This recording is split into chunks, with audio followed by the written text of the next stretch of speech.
Hi, everybody. Steve Cady here at Bowling Green State University with our Doctorate in Organizational Change and Development, or Development and Change program at the Schmidt-Horst College of Business.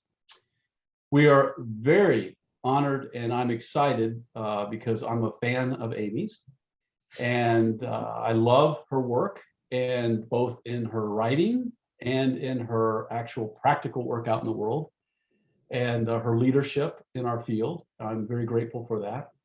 And so you're a super role model, Amy, for us around thought leadership, what it means to take your passion, take what you do, and translate it into content and things that people can read and learn from. I always say it's passive difference making, like passive income.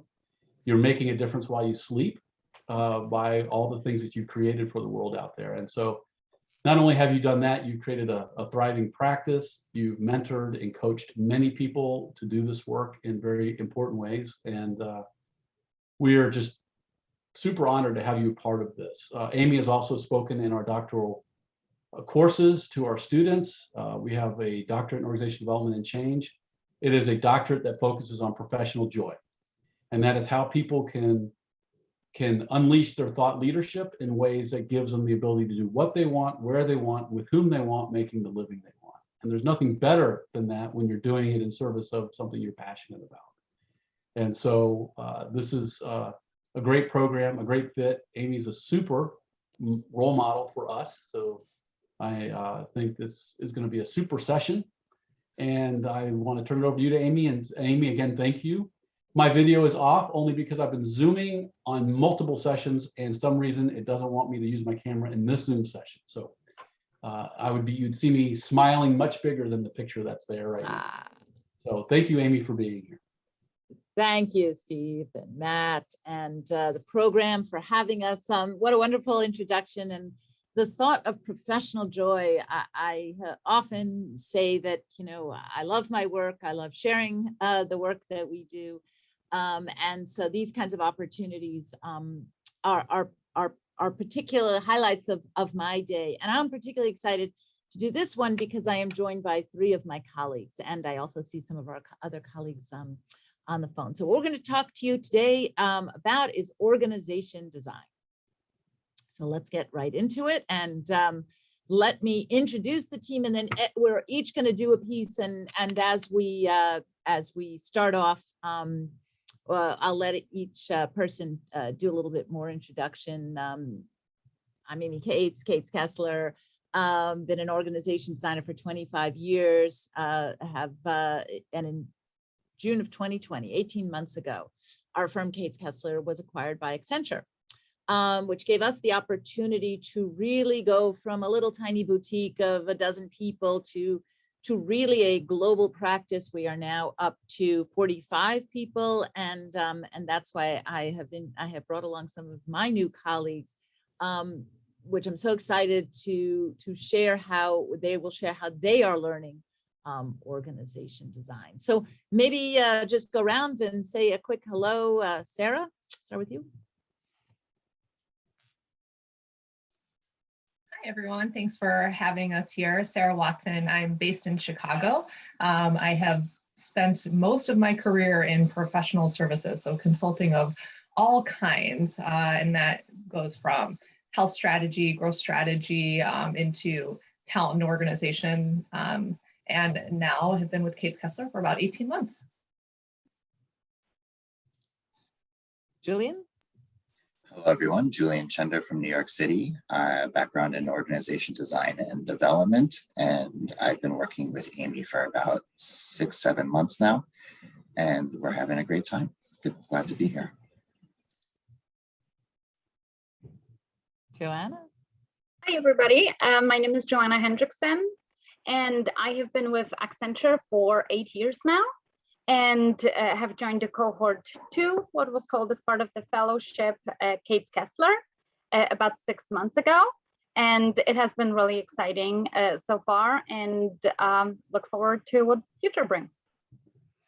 Good.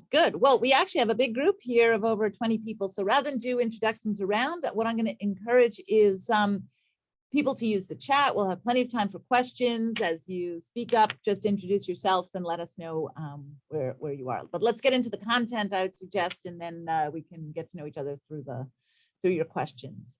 So we're going to cover a little bit. I'm going to speak very briefly about what is organization design.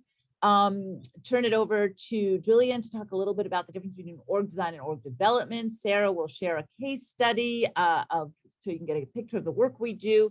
And Joanna will give us some reflections on what it means to be an apprentice, a Kates Kesler fellow learning this work, and then again, plenty of time.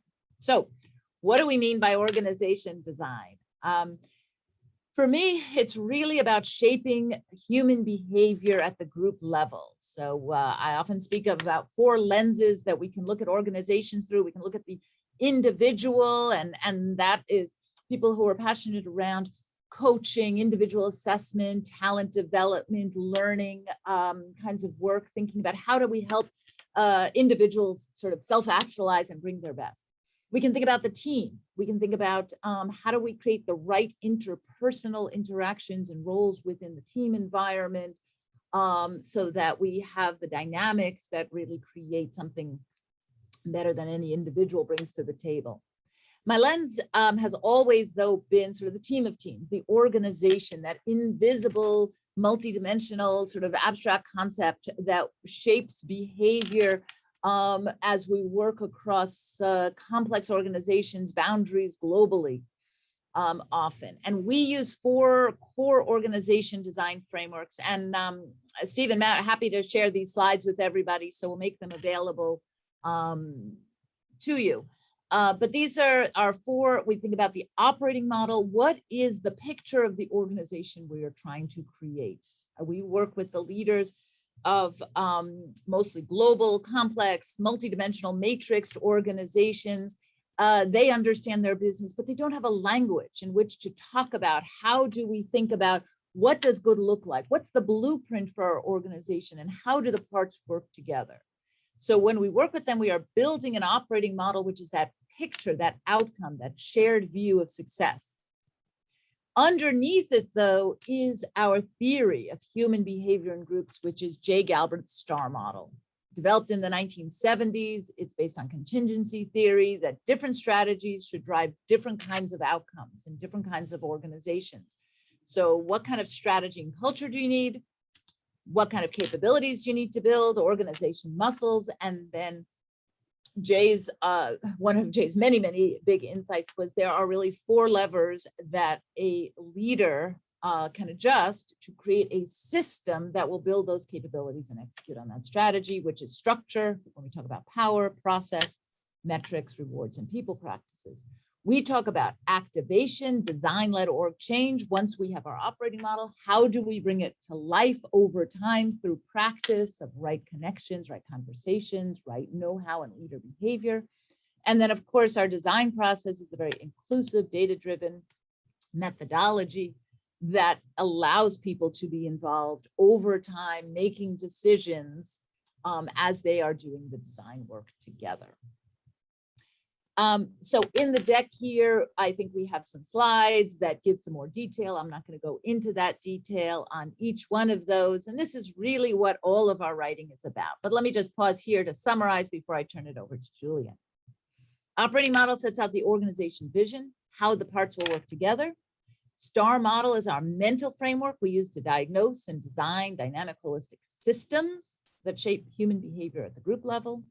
Activation brings the operating model to life. It's the process of doing and learning, adjusting. It's really organization change. And the design process should be inclusive of voices and views and data-driven. So there you have it, a very quick tour of our core models. So big question, how is org design different than org development? Julian, over to you. Thanks, Amy. So I straddle both worlds. And I think it's very important to understand that there is a very blurry line between these 2 worlds. The way I like to conceptualize it is that org development thinks org design is part of org development, and org design thinks it's something separate, and it only matters because of the way it impacts your practice. So This is an argument and a discussion I've had with multiple colleagues, and the fundamental difference is only relevant in so much as it affects the way I actually deal with my clients. So I was hoping to share a little bit of my framework with you. And there is a three-part way of seeing the relationship between strategy, design, and development. So for me, strategy is really, where do we compete? How do we win? And if we were thinking about building something, it's buying the plot of land. What is the field of play here? Design is to think about, what are we building and what are the choices we have to make to realize that strategy? How do we make the best use of this plot of land? And that would be the architectural drawings, the blueprint. And then development would be, what do we actually do to bring this to life? And that is building the building or the construction. So if I wanted to sell jeans, I wouldn't build a house for myself. I would go to a place where people go to buy jeans. I'd buy the plot of land there. I'd build a store, and I would design the store and build it. So that's pretty much how it is. The interesting thing about the way we do our work is that we marry the design and the development in a way that most people don't. And we are clear about a boundary, but we are also clear about inclusion. And I would say that the most fundamental thing that attracted me to this work is that it's design with development techniques, practices, and values.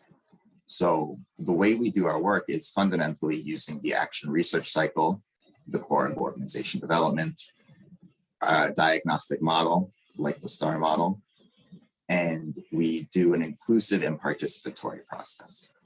We build this on large-scale change group interventions, such as the conference model and future search from the 1990s, everything that Billy Albin and Barbara Bunker were working to codify, really informed the way we do our work. We found that in doing this work, doing it with a subset of the organization that is a cross-section and really inclusive, leads to much greater outcomes than doing it with these design teams at the executive level. And that is a way of building buy-in from the beginning. And I think really what differentiates us from some of our competitors. So that is where I see us bridging the gap and also building a unique practice. So now for a case study, I'll pass it on to Sarah. Great, thank you. You know, I'm going to start with a little separate background, and then I'll get into the story. So I recently gave a capability building lecture to some HR folks at a large life sciences firm. After walking through the core frameworks that Amy just walked through and the design process, someone said, hey, you know what? The design process is like really great in theory, but our leaders have no patience to wait for an assessment. And they really want to go straight towards designs and boxes and lines. And so, you know, while you can certainly do that, we wouldn't advise it. There are a few big cautions that I'll provide to jumping straight to design. You may end up designing these really marvelous organizations that are fit for another company, or that don't actually achieve your business strategy. Or maybe if you jump straight to design with your key leader, you'll have challenges actually activating that design because you haven't brought the constituencies along the journey that are essential to actually standing that up. So I start with this story because in the example that we're going to walk through, the assessment findings help to uncover several layers of complexity and time horizons that made this particular situation especially challenging. So for this client, it's a large healthcare client. They own several aspects of healthcare products and services. They are, healthcare is an industry that is just constantly evolving, and new entrants are coming in every single day trying to disrupt your business. They're an organization that had made several acquisitions, but had never really taken the time to integrate them into the core business or understand how those acquisitions were going to evolve the offering for the company. And they had new aspirations to enter into new kinds of business models. So this company was undergoing just a number of external and internal changes that called for a new organization. So the scope of the work was to help stand up a new business unit that would do all the things that never really got done in terms of really shaping and influencing the healthcare industry, start wiring all those things together to evolve the kind of service expectations that you receive within health. So in the assessment phase, we did a lot of the traditional work. So we clarified the strategic ambitions, we outlined the capabilities, because this was talking about a new division, instead of doing problems to solve, we really shaped it more as design criteria. So if we have clarity on who our customers are and the P&Ls that we have, what is that going to enable us to do? And if we want to, any organization design needs to create a digital experience that really wraps around the physical experience. So these were some of our design criteria that we knew if we designed an organization that could achieve those things, we would achieve our strategic ambition. So also, as a part of the assessment report, we developed 3 options of organization models that could be viable for their future state. Now, normally what you would do is share the view of, and here's where you are today, and that establishes a sense of common ground that you can then build the knowledge, expand the thinking when you're introducing alternative organization models. And the reality of this client was that it was a new division, and anything beyond just the lift and shift of talent and assets from the legacy organization into this new division felt so far-fetched that the leaders really lacked the attention span to talk about anything aspirational.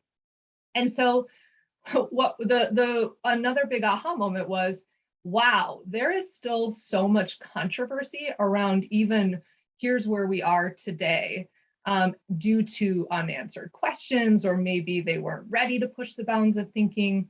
And so our design work, which I would say is normally, here's where we're going to go, and then we help them outline the pathway to get there, really had to pause and refocus on, okay, wait, first, before they can even start talking at the 3-5 year level, we need to bring them to I need to understand just my first baby step in what my organization is going to look like. And so to aid this conversation, if we advance to the next slide, please. To aid this conversation, we introduced this 3 horizons framework. And what it helped them do was take that really huge aspirational strategy that you see in the top left, and break that down into different pieces and phases to say, okay, here's what we're trying to achieve out of that strategy within the first year. Here's how much of it we're trying to achieve within year 2 and 3. Here's what we're trying to achieve within year 5. And so what that allowed us to do, it was honestly like a pressure valve got released, because suddenly all of the leaders were realizing that they were talking to each other on different time horizons of strategy. And so I share this story and I share this framework with you really to just say that the org design work itself is not just about developing great organization designs. It's actually about meeting your clients where they are and helping them gain greater alignment on key enterprise decisions that need to occur. So I will pause there and I'll pass it over to Joanna. Thanks, Sarah. So hi, everybody. Again, for those who joined since, my name is Joanna Hendrickson, and I am going to talk to you about my experience as a fellow as part of the Kates Kesler Fellowship. So just to give you a little bit of background, after Kates Kesler joined Accenture, they have been working really hard to extend their practice within our company. And since joining, they had so far 3 cohorts of fellows, about 10 each. that are going through approximately like a 9-month journey to learn Kates Kesler org design methodologies, and then actually ultimately practice those methodologies on the Kates Kesler sourced projects. So I was part of the cohort 2, so right in the middle. And I thought this experience was really like no other in the corporate career that I had so far. I've been with the company for 8 years, and my primary experience was in change management. So I am reasonably new to org design. So the fellowship was structured in 2 parts. One was learning through workshops, teamwork and homework, where Greg Kessler would walk us through Kates Kesler methodologies and sample scenarios to help us visualize them better. Then each of us would join a Kates Kesler project, typically led by one of the Kates Kesler managing directors, and actually apply to what we've learned from the workshops on the job. And also each of us was assigned a one-on-one coach, which was super helpful along the way to help us whatever individual needs we had. So I thought the combination of learning and coaching and on-the-job focus was a really good balance. And it gave us a really good opportunity to both learn and practice new things. So while I was really excited, it was also very interesting to learn a new craft mid-career. So sometimes I had this feeling that I'm straight out of college.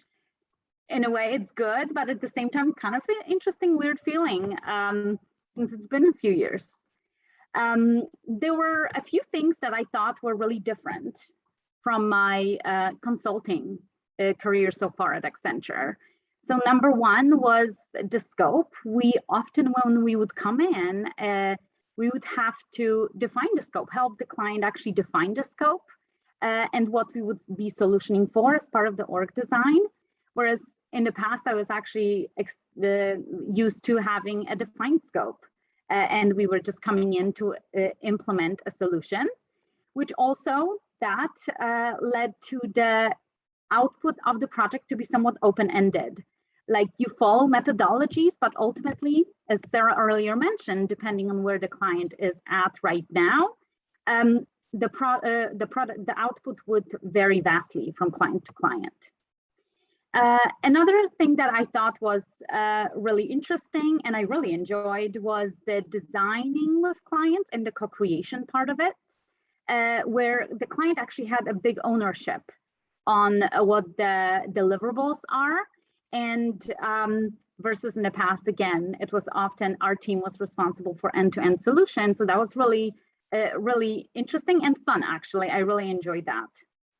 And then, and last one was what I thought was also interesting, like doing actually multiple clients at a time. As big as Accenture is, we actually typically had one client at a time, but given also the past of Kates Kesler team, small and mighty, that they actually would lead multiple client engagements at the time. So I thought that was really interesting. I really learned a ton of resources during my fellowship so far. And one that I also wanted to highlight for you today was one of the frameworks that you can find in Amy and Greg's new book. It's called Front Back Organizational Model. Maybe some of you already know it. It talks about how the structure components of the organization are wired together. Understanding what is in the front, which is what's customer facing, and versus the back, which is often technology and how the organization can scale and innovate. And also the middle, that actually business strategy that and offerings that tie those together. I thought this framework was phenomenal and mind-blowing for me, actually. It really helped me understand like why clients make certain decisions, why they are the way they are. So like kind of learning the non-hierarchical power dynamics. I thought that was a really good framework to kind of help me place the client. So again, if you don't know it, I would totally recommend checking it out. All in all, I really enjoyed the Kates Kesler Fellowship. I'm super excited to be here. It stretched my thinking in so many ways. and it was really an amazing experience. I really am proud that Accenture and Kates Kesler actually make together such a phenomenal investment, and really look forward to what the future brings. So that is all I had to share with you, but would love to hear any questions that you may have. Good, good. Well, thank you to my colleagues. So we have a question here. Let's start this off. Brandon, hi, nice to see you again. And encourage everybody to put their video on so we can make this a conversation. So I see your question here, but maybe just give us a little bit more about it. And I'm thinking to toss this to Sarah to answer. Just heads up. Sure. As Sarah was talking, I could totally relate to a scenario where the client wants to hire you to work on the structure of their organization. And it's presented as though they have a very clear understanding of what the business is. They just, don't really have great ideas, or they'd like to see some other ideas about the future. And as you're working with them and talking about how the business should be different, it's clear that the way they think the organization behaves today is quite different than how I think it behaves today. And that can be some of the most valuable insights that you provide to the client. So I was just curious, is that a standard part of your process, or is it really, just as you take the work as it comes? Yeah, we're pretty, I'd say, inflexible about the assessment process. Now, in that there needs to be an assessment of some sort. Now, that can have a few different flavors. So it may be we do 10 interviews with the executive team, or it could be we do 70 interviews with all leaders across all parts of the organizations, and we do a focus group, and we do a survey, and we do so the magnitude of the assessment can certainly vary depending on the size and scope and complexity of the organization that we're talking about. However, the assessment part itself is a non-negotiable because otherwise we don't know what we're really solving for. But I think it's an interesting question of, how much do we do on the current state? And Sarah, we were just on a call before this where we were talking about that. We don't spend a lot of time just mapping, what is, which takes a lot of time. It is really important, though, I think, Brandon, to your point of having the client system understand what is. How did we get here? What was the problem we were trying to solve the last time we did a design? Because as we know, many organizations, sort of oscillate between centralization, decentralization, a more functional design. No, let's push power back out to the markets or to the business units. So what were we trying to solve the last time? Where did we end up? What's working, what's not? And what do we want to adjust? I think is more the way we ask the question rather than just, okay, what's current state, what's future state, and there's some sort of path in between in a simplistic way. That's really helpful. Thank you for the extra information. Can I ask one follow-up? In terms of activation, I'm sure that there are some clients who want to hire you for the design aspect, but go another direction with activation. Do you have a standard answer to that, I guess, in terms of how you partner with clients?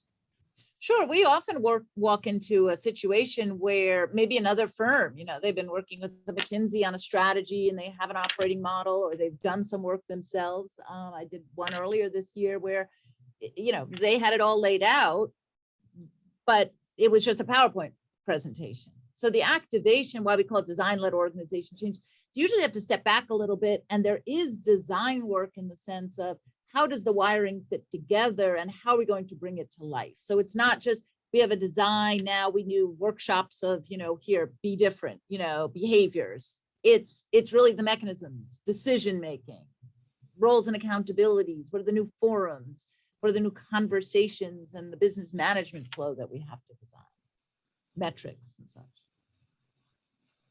Thank you. Let's get some other questions. What else is on your mind? Who else is here? Grace.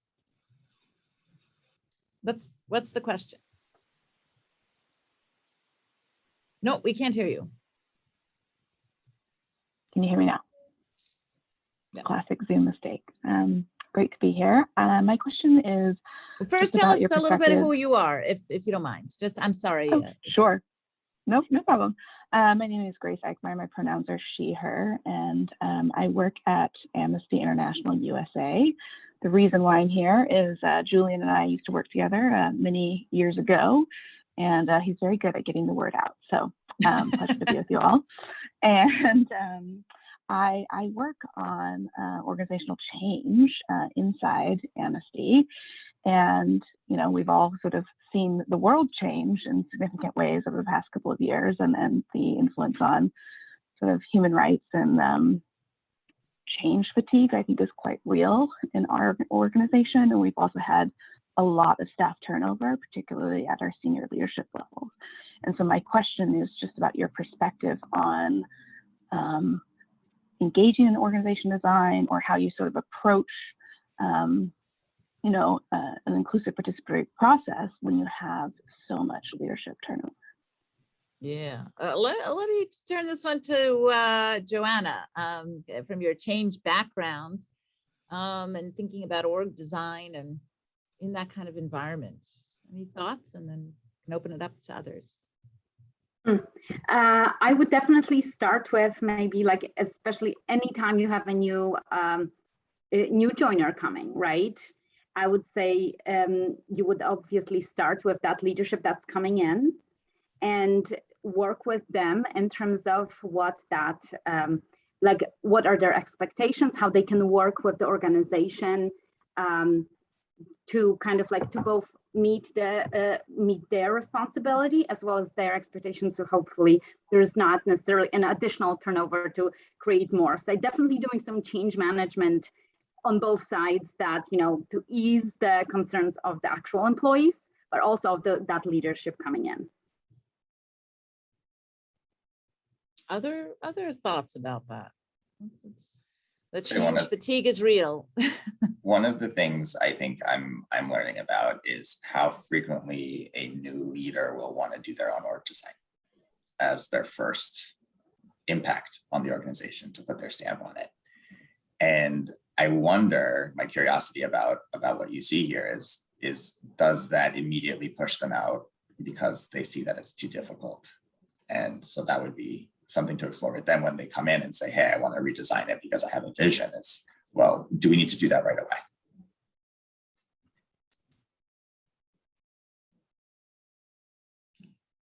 away? Building on Other thoughts? Building on my colleagues. Can you hear me? Okay. Building on my colleagues, I think in situations where there's a lot of turnover, first of all, you'll want to clarify what the scope and who the executive sponsor is of the work, first of all, because those can be situations where people want to buy or design services for other areas of the business that are bugging them. And so a caution of make sure you know, like, who's making design decisions at the end of the day, and what is the real scope of the org design work that you're talking about, so that you have a grounding, first of all. And then secondly, in terms of grounding, these are really like highly sensitive areas where you don't want to make, you know, part of our work and working with key leaders is developing relationships along the way. And in that relationship development, you don't want to build alliances too soon, because you need to figure out, you need to be able to objectively assess, like, what is solid ground versus what is some of the hearsay or the noise. And so that just takes time to do. And so in those situations, I would say those are two tips I would provide to help you get your bearings in that organization and create some grounding. Yeah. And Grace, you know, having worked in a lot of, oops, we have some feedback. Having worked in a lot of not-for-profits, what we often find is that design is often done around people, which, you know, makes sense. But in small organizations where people have very specialized skills, And, I see your note there. People are in interim roles. We're not making hard decisions. We're used to consensus decisions. So there is nobody to make the hard decision, to Sarah's point. It's very hard because we don't have the kind of financial metrics and performance metrics in a corporation that make it a little easier to see, so that it's hard to assess. And these things kind of drag on because we've confused org design and dealing with some talent issues and leadership issues. So, and unfortunately, it creates friction. It creates interpersonal friction, creates uncertainty.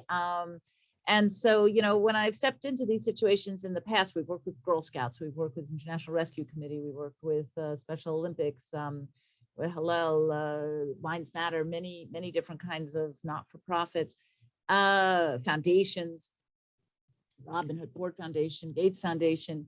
You have to go right back to the STAR model. So what's the strategy? What's the capability? Take the people out of it, start with the blank piece of paper, a good assessment, and involve people in the work so that, they are really truly building something together. And so it's not these little restructurings that kind of wear at people, but never feel like they're settled. Thanks for everyone's thoughts. Someone else, who's on the phone? What's going on in your organization? What's on your mind about org design? I actually have a quick question sort of that could be related to that. Hi, Mickey Steiner, he, his, him. I'm a connection of Julian's, the fellow AU MSOD graduate. And I was also, you mentioned the STAR model. I was wondering if you could speak a little bit to sort of how the STAR model was in the case study you talked about, sort of how you used it for diagnosis in that example.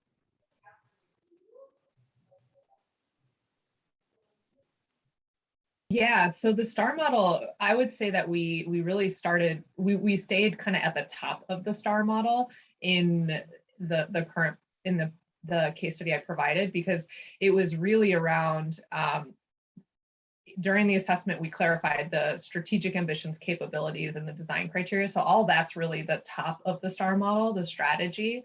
And our work wasn't to design their strategy, it was to make sure that there was clarity as to what the strategy was that they already aspired to.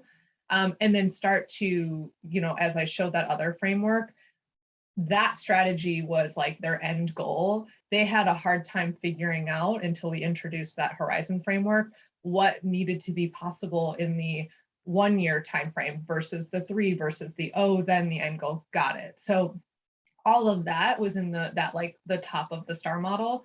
And then and then capabilities. So that is obviously the next link into the STAR model. So it really focused on that. And then the organization models that we constructed were actually variations of like different operating constructs. And so that would actually show up in the operating model framework that Amy talked through.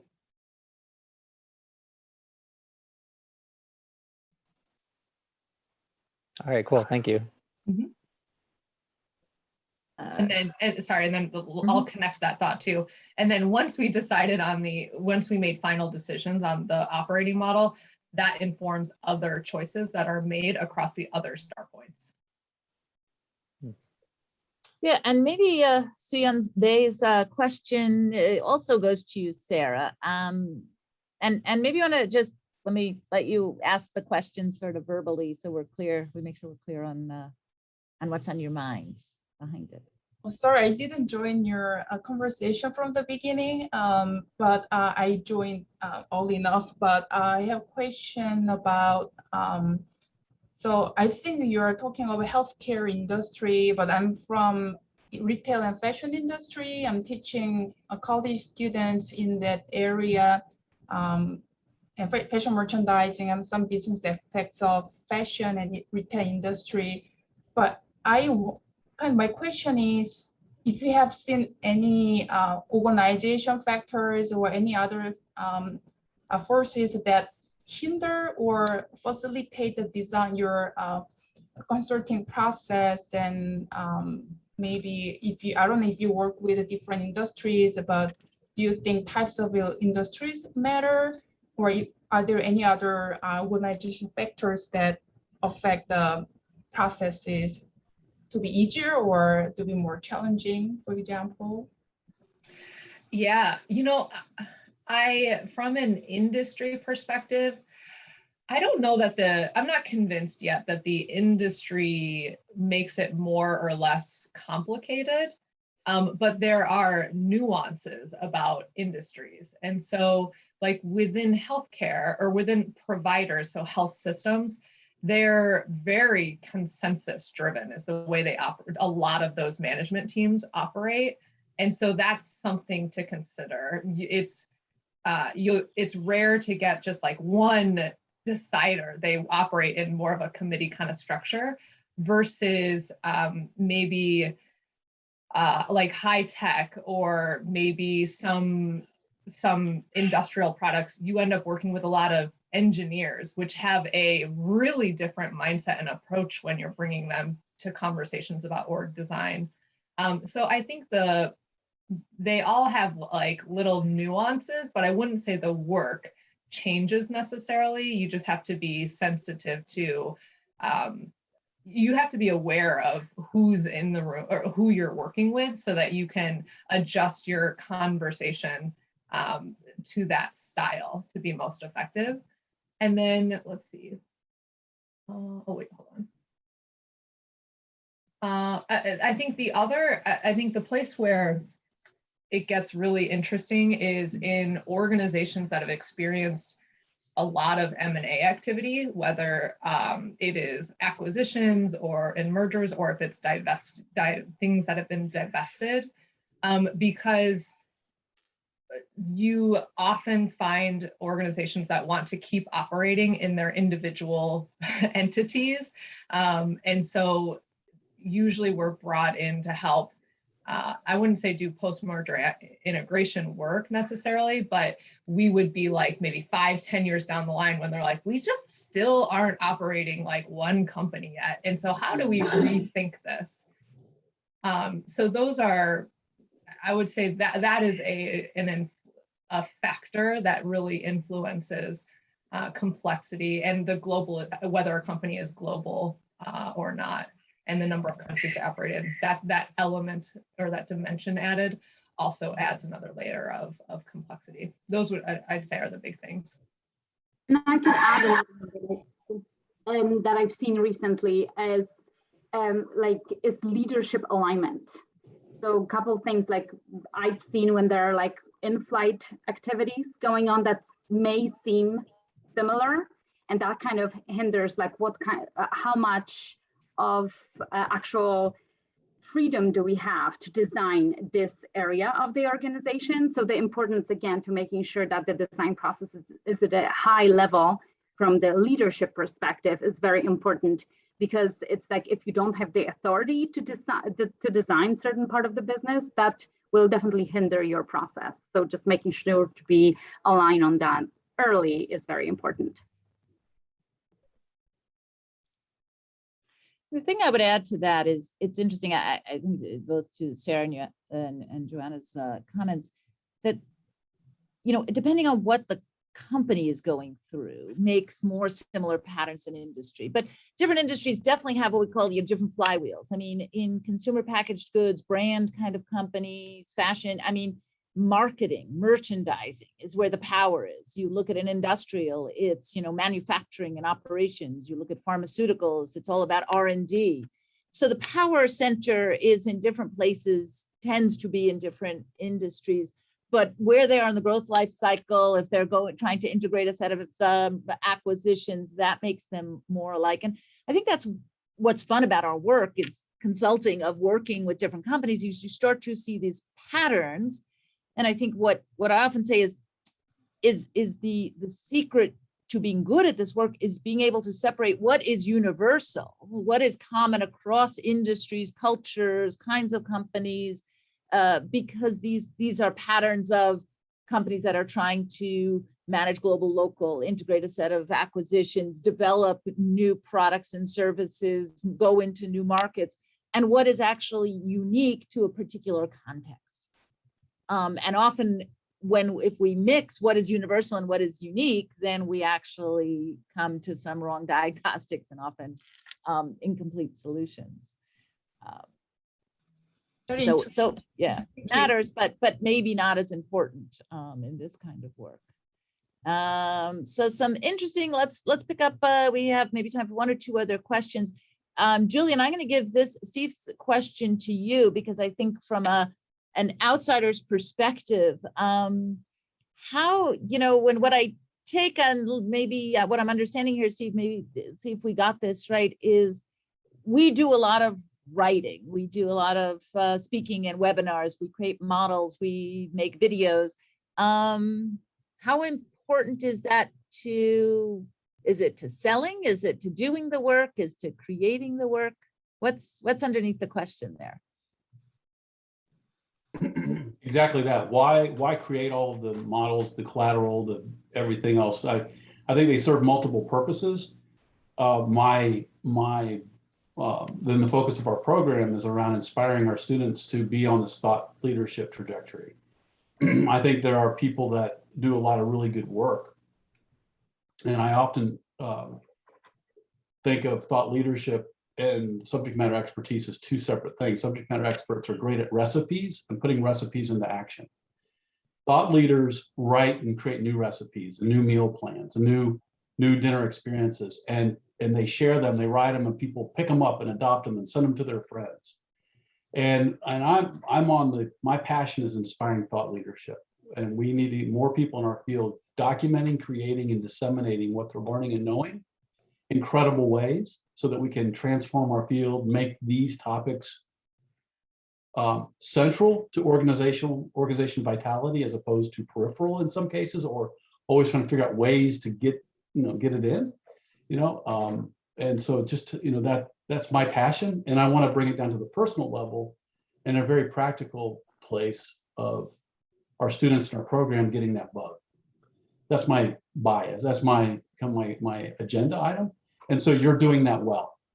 And these are wonderfully accessible concepts, meaning that they are both meaningful and good, and they can be understood. Julian, let me ask you to comment on that.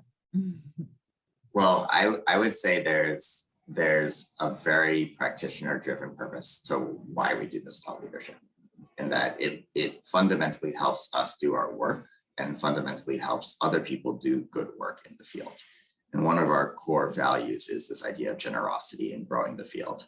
We don't just do consulting work, we do a lot of teaching and training, and that is not necessarily to gain business, although sometimes it does that, but really it's to fundamentally instill the ideas and the practices in the field and to grow the field too. So for people who aren't part of the field to get exposure to the field.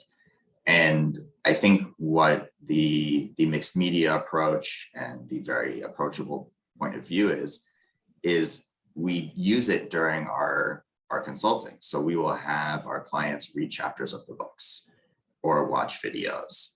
I was recently doing a business development project where they said, so what is organization design? And I had a 5-minute video of Amy describing organization design that I could just send to them.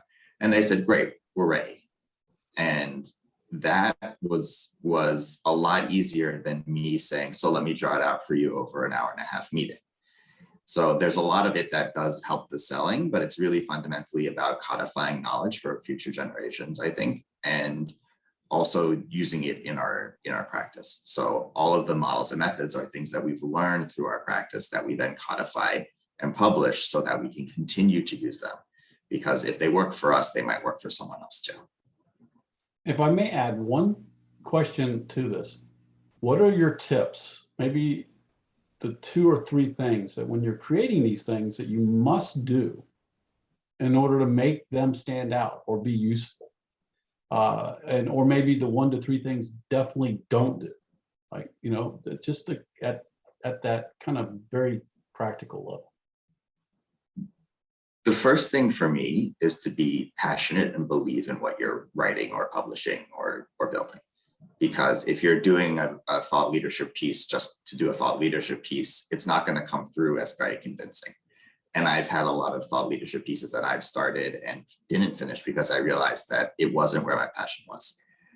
And I think if you have passion, then other people will have passion. That's something that I found a lot is it's contagious. And if you believe in what you're doing, people will buy into it. The second thing I would say is write for different audiences, but don't write for all audiences at once. So if you need to, you can have the same idea. It can be a 2-page idea, but you publish 5 different papers on it for 5 different audiences. And it's going to be very important to have it written in different ways so that it's approachable and accessible to those different audiences. We have books that are meant for practitioners and we have books that are meant for C-suite executives. And we don't mix the two. That's awesome. And what we're working on is this notion of 3 audiences generically. One is an academic audience, one is a professional audience, and one is a popular audience. And I would kind of equate, the C-suite, the professional audience, the Harvard Business Reviews, the very frontline practitioner, it's a popular press audience, and then there's the academic audience. And I try to encourage everybody to be able to dance in those 3 or work in those 3 areas, because I believe it gives the thought leader the confidence to step in front of any group and be that authority in that area that they're passionate about. So that's, Julian, you spot on. Passion, it's what we work on. Joy, professional joy is rooted in that, because you'll be able to stay with it long enough and persevere. So thank you. That's really well said, Julian. And Julian has done some very nice writing in the OD space. You can look that up. But that is really what motivates us, because we're dealing with, the thing about organization, it is such an abstract kind of concept that the thrill for me is when I see a client get it, understand a leadership team, all of a sudden understand their organization. It's visible to them. They feel like they own it together. They're making choices about it together, and they're looking past people and individuals, and they're seeing the connections between the parts of the organization. And that starts to, it depersonalizes, it takes out friction, and all of a sudden you truly have that alignment, right, that we're always trying to get to.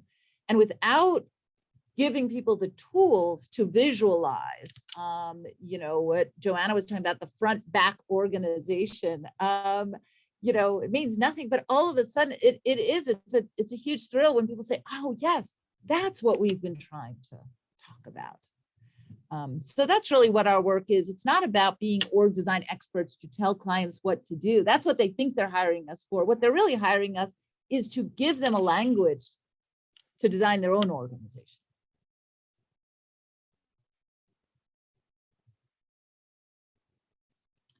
One more thought, one more thought. And I think there's some, I'm just looking, maybe Rachel's question, it's a really good one. And in a way, we've been talking about it, building trust at an early stage. I think the most important thing to build trust is, as a consultant, is for the client to understand what we are there to do. And that mix of, we are going to bring expertise. Our expertise is in the design process. And that process gives the client confidence that we are not going to just throw them into a room to generate ideas and leave them hanging, but there's a process of involvement, of shaping the discussion, of helping them document, of describe their ideas, of look at different choices, understand the implications, and come together and make decisions. And as we take them through that process, and knowing that we have one and it's well tested, that's what builds a lot of trust. Obviously, having content, having the books and all of that. But I don't think you need to be the thought leader and the creator to create trust with your client. They have to feel that you are an honest broker in the conversation. You want the best for them, and you will really guide them through what can be very contentious discussions. We're talking about organization, you're talking about power, you're talking about jobs, you're talking about roles, status, career. And so having, building that trust is certainly important, right up at the front. Thank you.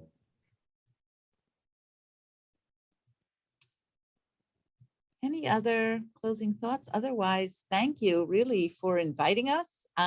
Pleasure to be here. We put the link to our website. There's lots of information there, and the link to our YouTube videos. Also, the books are on Amazon, but always happy to reach out, please, to any one of the four of us if you're interested more in the field or what we do.